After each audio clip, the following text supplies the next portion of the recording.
Good evening and thanks for tuning to Fox 23 News. I'm Zach Simonar. On Thursday, the Southern Miss men's basketball team started an era of Golden Eagles basketball under the direction of new head coach Jay Ladner.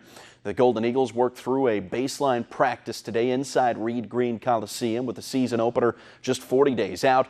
Golden Eagles have newcomers everywhere you look. Only 6 of the team's 17 players were part of the program last season. All the team's work over the next 5 weeks will lead up to the team's lone exhibition game that's set for October 29th against Mississippi College before they open the regular season 6 days later. Southern Miss volleyball will look to put an end to their nightmare start of a season on Friday when they open up Conference USA play out in Huntington, West Virginia. Lady Eagles will visit Marshall, who's off to a 9-4 start. USM remains winless at 0-12. They've won just 2 of their 38 possible sets this season. Tomorrow's game gets underway at 5 o'clock. The Ole Miss Rebels will meet up with Alabama on Saturday, and the Battle of the Trenches could very well determine the outcome of the game. Ole Miss junior linebacker Sam Williams spoke of the team's offense and defensive fronts and how they're progressing. At first, it was a back-and-forth battle. Now it's just we both getting positive outcomes out of practice because we're both working each other hard and harder. I mean, we can just look at film and get better. We can't put our heads down. We just got to decide not to do that no more. I mean, do better than before.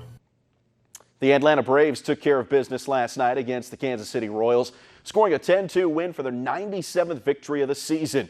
Braves worked their way through the 9-inning affair by using 7 pitchers as they worked to set their rotation for the NLDS. Luke Jackson worked an inning and a third, striking out all 4 batters he faced to pick up the win, while Josh Donaldson roped a career-best 3 doubles in the victory, drove in 4. Dansby Swanson also driving in a pair as part of a career-best 4-hit night.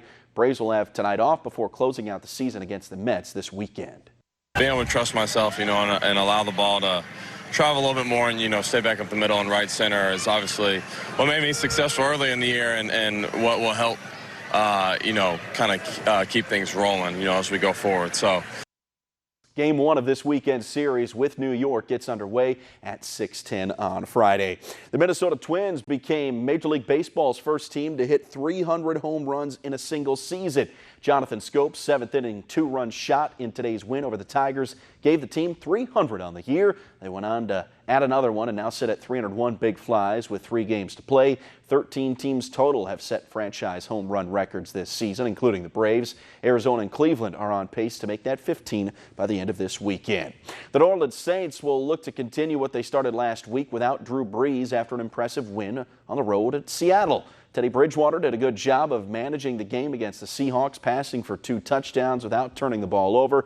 New Orleans will play one of the league's 8 remaining undefeateds when they welcome in the high-powered Dallas Cowboys offense on Sunday night.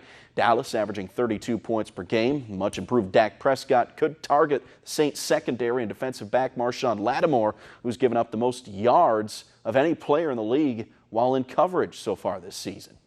It starts with 21. We got to stop the run and eliminate the explosive passes off of it because Dak is doing a real good job finding guys down the field and they're making plays for him. So we got to stop the run and make everything just one-dimensional and just get off the field on 3rd down and eliminate the efficiency on 1st and 2nd down so it won't be a breeze on 3rd down. So we just got another situation and eliminate it.